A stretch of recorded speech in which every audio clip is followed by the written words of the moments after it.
So after a week of waiting, it was time to take matters into my own hands. Surprisingly, this editor of Eater Chicago doesn't have reliable access to micro basil. But I didn't let that snarl my quest for truth. And this time, I brought in a trusted party who wasn't colored by our reaction to the crustless Pequod's pizza bites, my son. The child watched impatiently as I opened the pizza box and selected the perfect slice. We had ordered jalapeno, pineapple, and sausage. I can already hear the purists cracking their knuckles, ready to fire off social media missives about having pineapple on pizza. I used a cookie cutter to put the circular slice under the broiler. I brought it back to cool and sprinkled on some minced basil harvested from our garden. I offered it to the child. He took one glance and made no other movements. I waited a minute or two until the fussing began and then offered him a portion from a regular triangle slice. He gobbled that up. He wanted nothing to do with the cookie cutter slice. The cookie cutter piece reminded me of a bagel bite or Ida's classic frozen snack. I imagined the swarm of elation I would have felt if Mom offered this to me as an after-school snack in the 90s. In my head I heard horns, or at least the trumpet from a delightful ska band, celebrating the snack as a win. I took a bite. I definitely didn't follow all the steps that Storer and Company took or make the basil gel.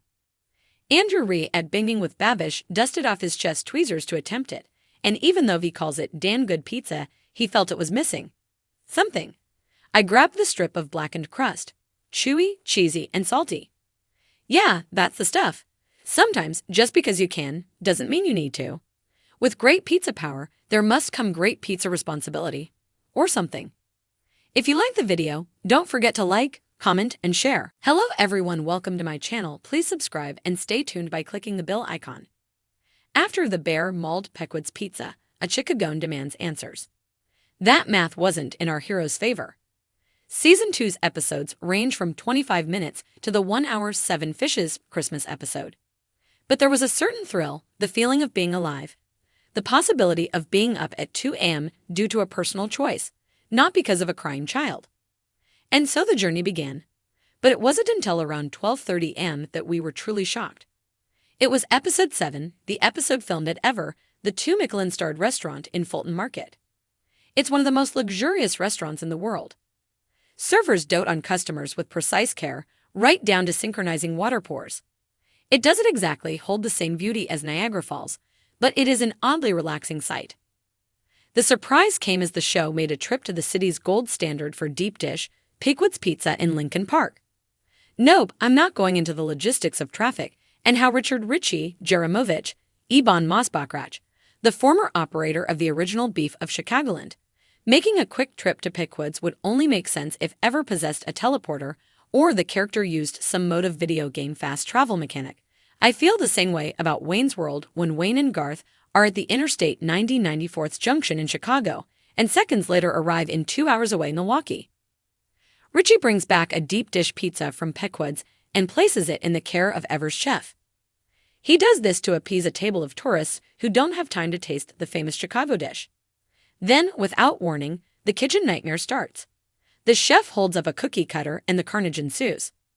Chicago deep dish pizza is often the target of ridicule, a thick, buttery crust topped with layers of cheese, mixed with more toppings and more cheese.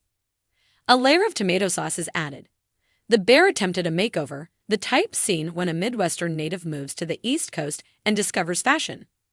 This was the she's all that of pizza, a makeover to make deep dish cheffy and presentable for a coastal elite's cocktail party. Richie, now drunk with hospitality Kool-Aid, it's certainly not Fernet, cheers on the mutilation. He screams for micro basil akin to watching Roman gladiators fight to the death. The dismembered pieces go back into the oven and are elegantly placed on a plate with sauce dots.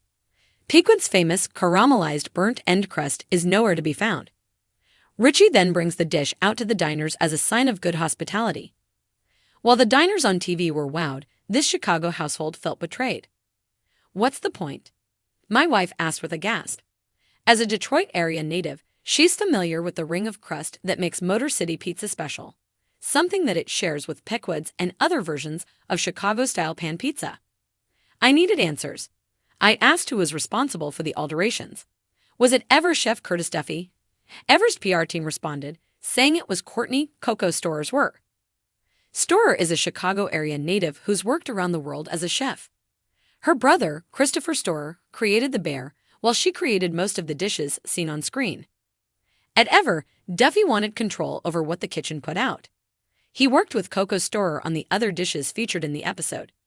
But apparently, this twisted version of Pequod's was all Storer. I asked FX for more information.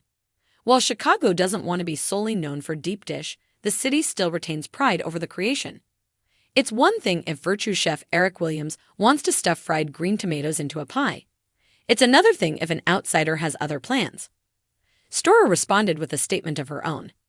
It was a collaboration of Pequod's Pizza x Curtis Duffy at Ever and myself, the email reads.